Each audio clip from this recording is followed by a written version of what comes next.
Oh, hello there. I'm Belchen Cooper. In this class, I'll read to all of you. Chapter 13 of Dracula. Ass. Oh. Dracula. Bram Stoker. Chapter 13. Doctor. Stuart's stir continued. The funeral was arranged for the next succeeding day, so that Lucy and her mother might be buried together. I attended to all the ghastly formalities, and the Ravine undertaker proved that his staff were afflicted or blessed with something of his own. The obsequiousity. Even the woman who performed the last offices for the dead remarked to me, in a confidential, rather professional way, when she had come out from the death chamber, "She makes a very beautiful corpse.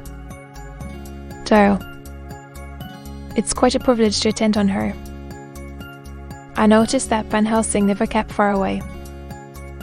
This was possible from the disordered state of things in the household. There were no relatives at hand, and as Arthur had to be back the next day to attend at his father's funeral, we were unable to notify anyone who should have been bidden. Under the circumstances, Van Helsing and I took it upon ourselves to examine papers, etc. He insisted upon looking over Lucy's papers himself. I asked him why, for I feared that he, being a foreigner, might not be quite aware of English legal requirements, and so might in ignorance make some unnecessary trouble. He answered me, I know. You forget that I am a lawyer as well as a doctor. But this is not altogether for the law. You knew that when you avoided the coroner. I have more than him to avoid." As he spoke, he took from his pocket book the memorandum which had been in Lucy's breast, and which she had torn in her sleep. "When you find anything of the solicitor who is for the late Miss Westenra, seal all her papers and write him tonight. For me, I watch her in the room and in Miss Lucy's old room all night, and I myself search for what may be." I went on with my part of the work, and in another half hour had found the name and address of Miss Westenra's solicitor, and had written to him. All the poor lady's papers were in order, explicit directions regarding the place of burial were given. I had hardly sealed the letter when, to my surprise, Van Helsing walked into the room saying, "Can I help you, friend John? I am free, and if I may, have you got what you looked for?" I asked, to which he replied, "I did not look for any specific thing. I only hope to find I have all that there was in thee. Some letters and a few memoranda and a diary new begun, but I have them here, and we shall for the present say nothing of them. I shall see that poor lad tomorrow evening, and with his sanction." When we had finished the work in hand, he said to me, "And now, friend John, I think we may to bed. We want sleep, both you and I, and rest to recuperate. Tomorrow we shall have much to do, but for the tonight there is no need of us." Before turning, and we went to look up for Lucy. The undertaker had certainly done his work well, for the room was turned into a small chapel ordained. There was a wilderness of beautiful white flowers, and death was made as little repulsive as might be. The end of the winding sheet was laid over the face. When the professor bent over and turned gently back, we both started at the beauty before us, the tall wax candle showing a sufficient light to note it well.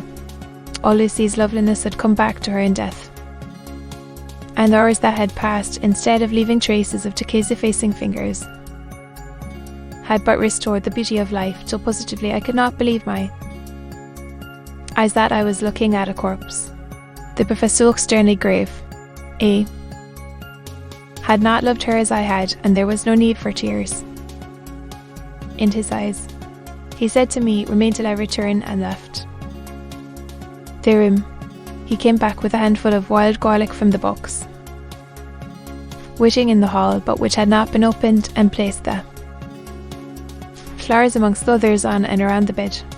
Then he took from his neck inside his collar a little gold crucifix and placed it over the mat. He restored the sheet to its place, and we came away. I was undressing in my own room when, with a premonitory tap at the door, he entered and at once began to speak. Tomorrow I want you to bring me. Before night, must we make an autopsy? I asked. Yes and no. I want to operate, but not as you think. That me tell you now, but not a word to another. I want to cut off her head and take out her heart. Ah, you will. Surgeon, and so shocked. You, whom I have seen with no tremble of hand or heart, do operations of life and death that make the rest. Tara. Oh, but I must not forget my dear friend John. That you loved her, and I have not forgotten it, for it is I that shall operate, and you must only help. I would like to do it tonight, but for Arthur I must not. He will be free after his father's funeral tomorrow, and he will want to see her to see it. Then, when she is coffined ready for the next day, you and I shall come when all sleep. We shall unscrew the coffin lid and shall do our operation, and then replace all, so that none know. But why do it at all? The girl is dead. Why mutilate her poor body without need? And if there is no necessity for a post-mortem and nothing to gain by it, no good to her, just to science, to human knowledge, why do it? For answer he put his hand on my shoulder and said with infinite tenderness, Friend John, I pity your poor bleeding heart, and I love you the more because it does so bleed. If I could, I would take on myself the burden that you do bear. But there are things that you know not, but that you shall know, and this need for knowing, though they are not pleasant things. John, my child, you have been my friend now many years, and yet did you ever know me to do any without good cause? I am but man, but I believe in all I do. Was it not for these causes that you sent for me when the great trouble came? Yes. Well, you not amazed, nay horrified, when I would not let her at her kisses, though for thought she was dying, and snatched him away by all my strength. Yes. And yet you saw how she thanked me with her so beautiful dying eyes. Her voice too so weak, and she kissed my rough old hand. And blessed me? Yes. And did you not hear me swear a promise to her that so she closed her eyes grateful? Yes. Well, I have good reason now for all I want to do. You have for many years. Trust me, you have believed me weeks past, when there be things so strange that you might have rolled out. Believe me yet a little, friend John. If you trust me not, then I must do what I think, and that is not perhaps well. And if I work as work I shall. No matter trust or no trust, shall my friend trust in me, I work with heavy heart and feel low, sullenly when I want all help and courage that may be. He paused a moment and went on solemnly, Friend John, there are strange and terrible days before us. Let us not be two but one, that so we worked a good end. I took his hand and promised him.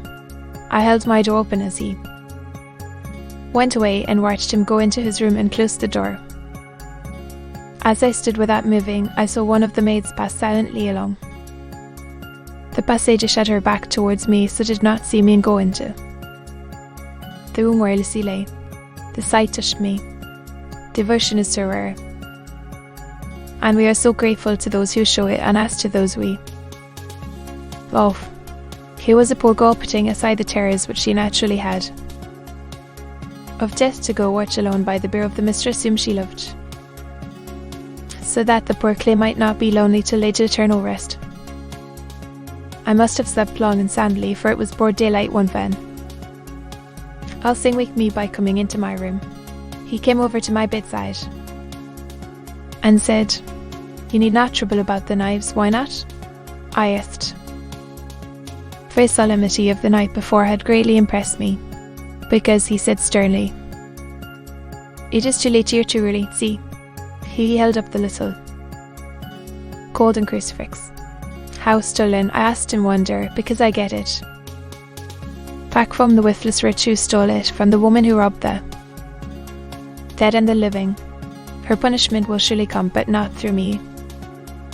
She knew not altogether what she did, and thus unknowing she only stole.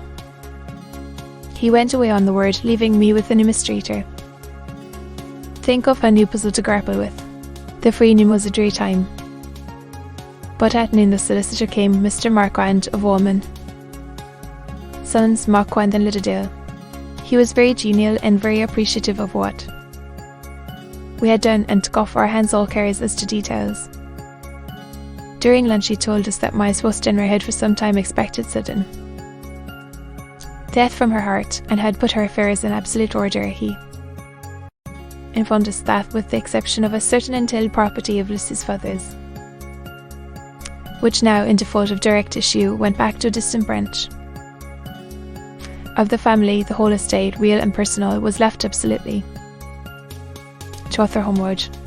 When he had told us so much, he went on, frankly, "We did our best to prevent such a testamentary disposition, and pointed out certain contingencies that might leave her daughter either penniless or not so free as she should be to act regarding a matrimonial alliance. Indeed, we pressed the matter so for that we almost came into collision, for she asked us if we were or were not prepared to carry out her wishes. Of course we had.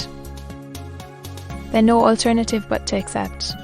We were right in principle, and 99 times out of 100 we should have proved by the logic of events the accuracy of our judgment. Frankly, however, I must admit that in this case any other form of disposition would have rendered impossible the carrying out of her wishes, for by her predeceasing her daughter the latter would have come into possession of the property, and even had she only survived her mother, by 5 minutes her property would, in case they were no Willinda. What was a practical impossibility in such a case he had been treated at her decease as under intestacy, in which case Lord Godalming, though so dear a friend, would have had no claim in the world, and the inheritors, being remote, would not be likely to abandon their just rights for sentimental reasons regarding an entire stranger.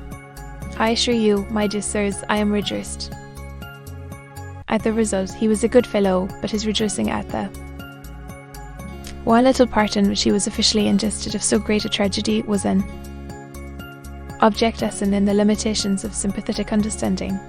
He did not remain long, but said he would look in later in the day and see Lord Godalming.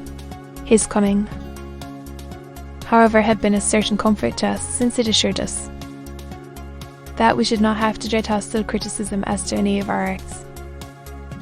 Arthur was expected at 5 o'clock, so a little before that time we visited the death chamber. It was so in very truth, for now both mother and daughter lay in it. The undertaker, true to his graft, had made the best display he could of his goods, and there was a mortuary about the place that lowered our spirits at once.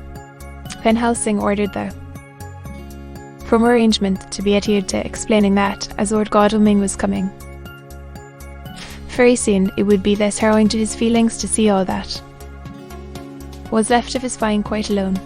The undertaker seemed shocked at his own stupidity, and exerted himself to restore things to the condition in which we left them the night before, so that when Arthur came such shocks to his feelings as we could avoid were saved. Poor fellow, he looked desperately sad and broken. Even his stalwart man had seemed to have shrunk somewhat under the strain of his much-tried emotions. He had, I knew, been very genuinely and devotedly attached to her. His father, and to lose him, and at such a time, was a bitter blow to him. With me he was warm as ever, and to Van Helsing he was sweetly courteous, but I could not help seeing that there was some constraint with him. The professor noticed it too, and motioned me to bring him upstairs. I did so, and left him at the door of the room, as I felt he would like to be quite alone with her, but he took my arm and led me in, saying, "Pascalie, you loved her too, old fellow. She told me all about it. And there was no friend had a closer place in her heart than you. I don't know how to thank you for all you have done for her." Here he suddenly broke down and threw his arms round my shoulders and laid his head on my breast, crying, "Oh, Jack, Jack, what shall I do? The whole of life seems going from me all at once." I comforted him as well as I could. In such cases men do not need much expression. A grip of the hand, the tightening of an arm over the shoulder, a sob in unison, are expressions of sympathy dear to a man's heart. I stood still and silent till his sobs died away, and then I said softly to him. Together we moved over to the bed, and I lifted the lawn from her face. God, how beautiful she was. Every hour seemed to be enhancing her loveliness. It frightened and amazed me somewhat, and as for Arthur, he fell a trembling, and finally was shaken with doubt as with an ague. At last, after a long pause, he said to me in a faint whisper, "Jacques," I assured him sadly that it was so, and went on to suggest, for I felt that such a probable doubt should not have life for a moment longer than I could help at it. Often happens that after death faces became softened and even resolved into their youthful beauty. That this was especially so when death had been preceded by an acute or prolonged suffering. It seemed to quite do away with any doubt, and after kneeling beside the couch for a while and looking at her lovingly and long, he turned aside. I told him that must be goodbye. The cuffing had to be prepared, so he went back and took her debt, hand in his, and kissed it, and bent over and kissed her forehead. He came away, fondly looking back over his shoulder at her as he came.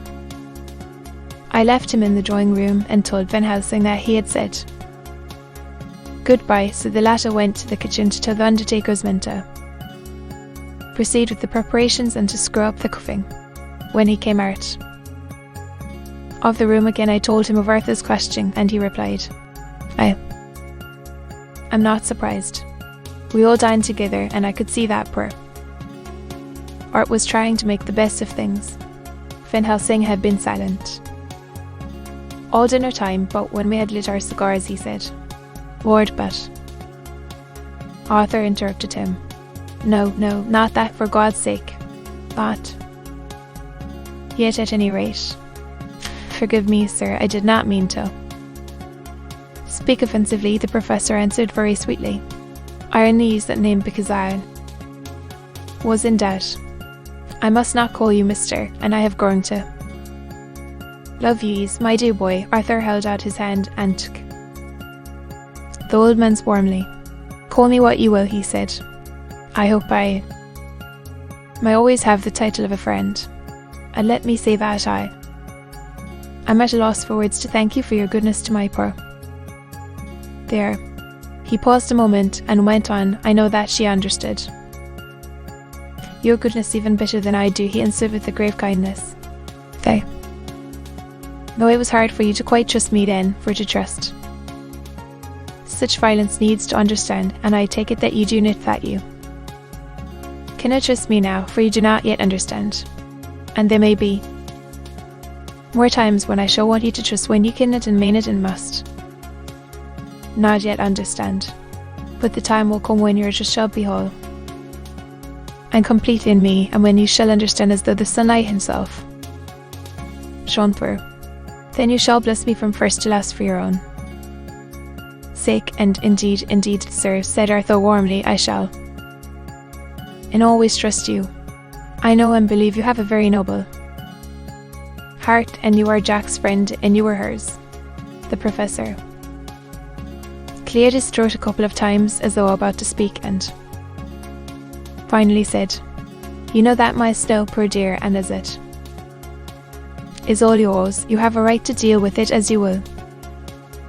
I want you to give me permission to read all Miss Lucy's papers, and that is, believe me, it is no idle curiosity.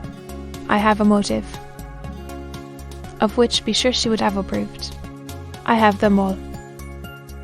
Ere I took them before we knew that all was yours, so that no strange I might touch them, and no strange I look through words into her soul. I shall keep them, if I may, even you may not see them. Yet but I shall keep them safe. No word shall be lost. And in the good time I shall give them back to you. It's a hard thing I ask, but you will do it, will you not?" Arthur spoke up heartily like his old self. "Doctor Van Helsing, you may do what you will. I feel that in saying this I am doing what my dear one would have approved." The old professor stood up as he said solemnly, "And you are right. There will be pain for us all. But it will not be all pain, nor will this pain be the last. We knew Tia most of all, my dear boy, will have to pass through the bitter water before we reach the sweet. But we must be brave of heart and unselfish, and do our duty." I slept on a sofa in Arthur's room that night. Van Helsing did not go to bed at all. He went to and fro, as if patrolling the house, and was never out of sight of the room where Lucy lay in her coffin strewn with the wild garlic flowers, which sent through the odour of lily, and rose the heavy, overpowering smell into the night. Mina Harker's journal, 22 September, and the train to Exeter, Jonathan sleeping. It seems only yesterday that the last entry was made, and yet how much between then in Whitby and all that. Well, before me, Jonathan away and no news of him, and now married to Jonathan a solicitor, a partner, rich, master of his business, Mr. Hawkins dead and buried, and Jonathan with another attack. That may harm him. Some day you may ask me about it. Tan. It all goes. I am rusty in my shore, and they see what unexpected prosperity does for. So it may be as well to freshen it up again with an exercise in how. The service was very simple and very solemn. There were only ourselves and the servants there, one or two old friends of his from Exeter, his London agent, and a gentleman representing Sir John Paxton, the president of the Incorporated Law Society. Jonathan and I stood hand in hand, and we felt that our best and dearest friend was gone from us. We came back to town quietly, taking a beside back corner. Jonathan thought it would interest me to go into the Row for a while, so we sat down, but there were very few people there, and it was sad looking and desolate to see so many empty chairs. It made us think of the empty chair at home. So we got up and walked down Piccadilly. Jonathan was holding me by the arm, the way he used in old days before I went to school. I felt it very improper, for you can go on for some years teaching etiquette and decorum to their girls without the pedantry of it biting into yourself a bit. But it was Jonathan, and he was my husband, and we didn't know anybody who saw us, and we didn't care if they did so on. We walked. I was looking at a very beautiful girl in a big coat-wool hat sitting in a victory outside Galeno's when I felt Jonathan clutch my arm so tight that he hurt me, and he said under his breath, "My God, I am always anxious about Jonathan, for I fear that some nervous fit may upset him again." So I turned to him quickly and asked him what it was that disturbed him. He was very pale, and his eyes seemed bulging out as, half in terror and half in amazement, he gazed at a tall, thin man with a beaky nose and black moustache and pointed beard, who was also observing the pretty girl. He was looking at her so hard that he did not see either of us, and so I had a good view of him. His face was not a good face. It was hard and cruel and sensual, and his big white teeth that looked all the whiter because his lips were so red were pointed like an animal's. Jonathan kept staring at him till I was afraid he would notice. I feared he might take it ill, he looked so fierce and nasty. I asked Jonathan why he was disturbed, and he answered, evidently thinking that I knew as much about it as he did know.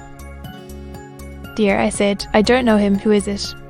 His answer seemed to shock and throw me, for it was said as if he did not know that it was to me, Mina, to whom he was speaking.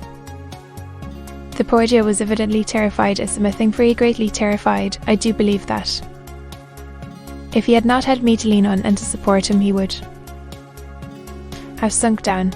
He kept stirring, and then came out of the shop with a small parcel and gave it to the lady, who then drove. Oh, the dark man kept his eyes fixed on her, and when the carriage moved up Piccadilly, he followed in the same direction and hailed a hansom. Jonathan kept looking after him and said, as if to himself, I believe it is the Count, but he has grown young. My God, if this be so, oh my God,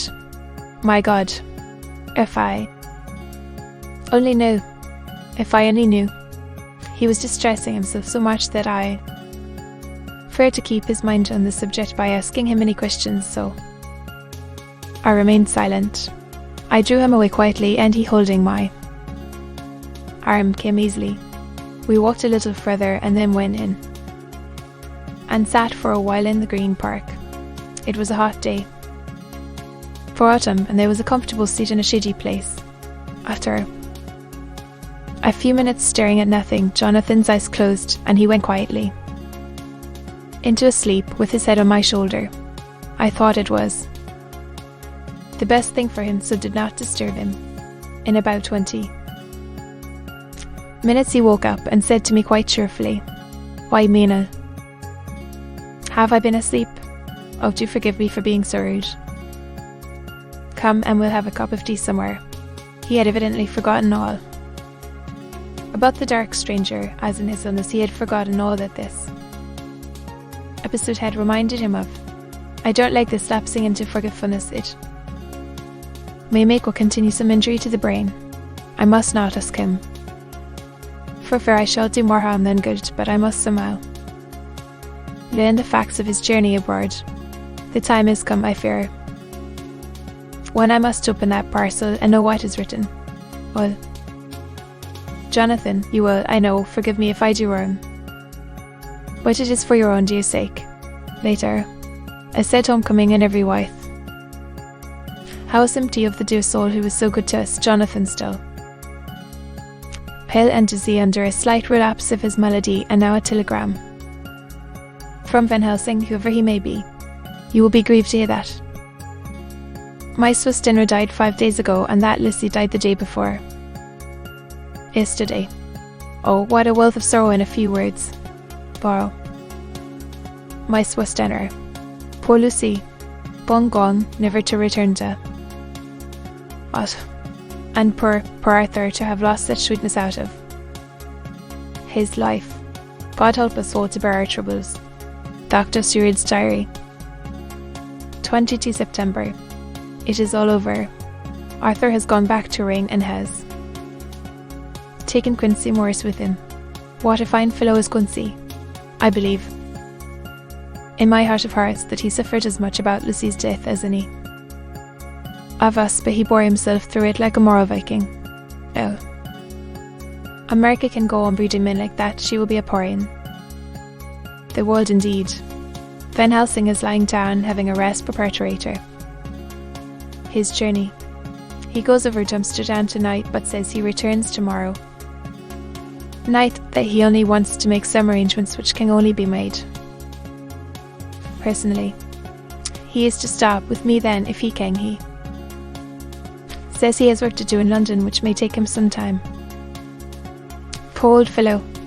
I fear that the strain of the past week has broken down even his iron strength. All the time of the burial he was. I could see putting some terrible restraint on himself.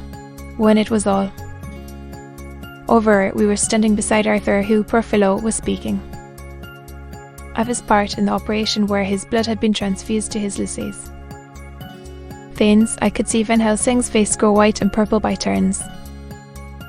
Arthur was saying that he felt since then as if they two had been really married, and that she was his wife in the sight of God. Aloud.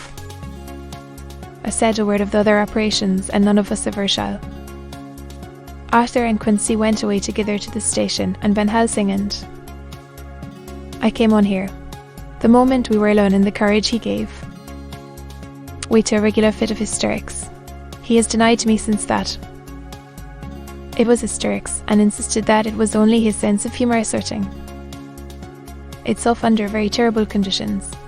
He laughed till he cried, and I had to draw down the blinds lest anyone should see us and misjudge, and then he cried till he laughed again, and laughed and cried together, just as a woman does.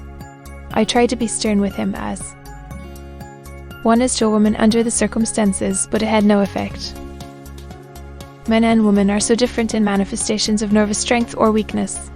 Then, when his face grew grave and stern again, I asked him why his mirth, and why at such a time. His reply was in a way characteristic of him, for it was logical and forceful and mysterious.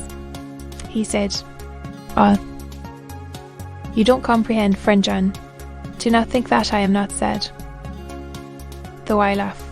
See, I have cried even when the laugh did shook me, but no more think that I am all sorry when I cry. For the laugh he come just the same. Keep it always with you. That laughter who knock at your door and say, 'May I come in?' This not the true laughter. Though he is a king, and he come when and how he like. He has no person, he choose no time of suitability. He say, 'I am here, behold an example I grieve. My heart out for that so sweet young girl, I give my blood for her, though I am old and worn, I give my time, my skill, my sleep, I let my other sufferers want that so she may have all, and yet I can laugh at her very grave willow when the clay from the spade of the sexton drop upon her cuffing, and saith it that to my heart till send back the blood from my cheek.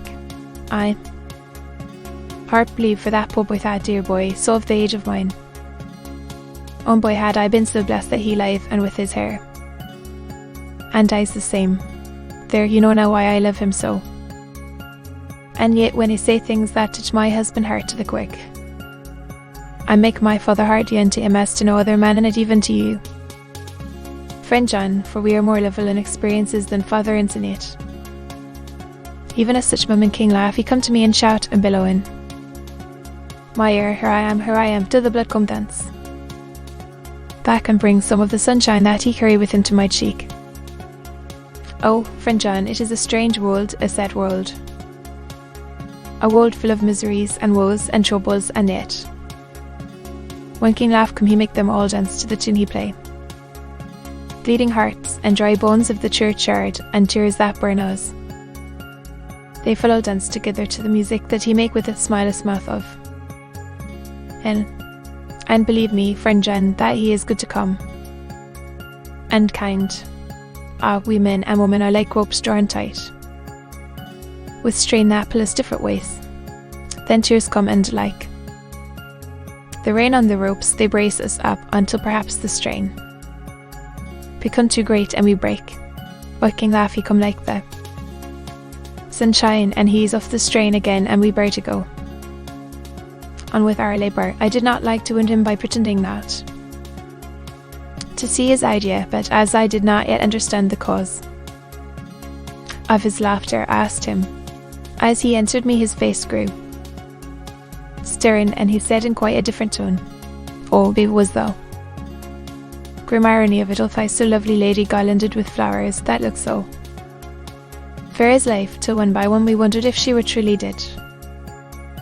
She laid in that so fine marble house in that lonely churchyard, where so many of our king laid there with the mother who loved her, and whom she loved, and that sacred bell going toll, toll, toll, so sad and slow, and those holy men with the white garments, of the angel pretending to read books, and yet all the time there, eyes never on the page, and all of us with the bowed head. And all for what? She is dead, so, while for the life of me, Professor, I said, I can't see anything to laugh at in all that. Why, your explanation makes it a harder puzzle than before. But even if the burial service was comic, what about Bart and his trouble? Why, just so. Yes, quite so. But there was a difficulty, friend John. If so that, then what about the others? Whole hill. Then this so sweet maid is a pulley and dressed. And me, with my poor wife dead to me, but alive by churches. Well, though no wits, all gone even I, who am faithful husband to this now no wife, I don't see where the joke comes in there either, I said. And I did not feel particularly pleased with him for saying such things. He laid his hand on my arm and said, Friend John, forgive me if I pain. I showed not my feeling to others when it would wound, but only to you, my old friend, whom I can trust. If you could have looked into my very heart then when I want to laugh, if you could have done so when the laugh were out, if you could do so now when keen laugh have park up his crown and all. That is to him, for he go far, far away from me, and for along I was touched by the tenderness of his tone and asked, Aye, and now we are all scattered, and for many a long day loneliness will sit over our roofs with brooding wings. This he lies in the tomb of Harking, a lordly death house in a lonely churchyard away from teeming London, where the air is fresh and the sun rises over Hampstead Hill, and where wildflowers grow of their own accord. So I can finish this diary, and God only knows if I shall ever begin another. If I do, or if I even open this again, it will be to deal with different people and different themes, for here at the end where the romance of my life is told, or I go back to take up the thread of my life work, I say sadly and without hope. The Westminster Gazette, 25 September. A Hampstead mystery. The neighbourhood of Hampstead is just at present exercised with a series of events which seem to run on lines parallel to those of what was known to the writers of headlines as the Kensington Horror, or the Stubbing Woman, or the Woman in Black. During the past 2 or 3 days, several cases have occurred of young children straying from home or neglecting to return from their playing on the heath. In all these cases, the children were too young to give any properly intelligible account of themselves, but the consensus of their excuses is that they had been with the Bluffer lady. It has always been late in the evening when they have been missed, and on 2 occasions the children have not been found until early in the following morning.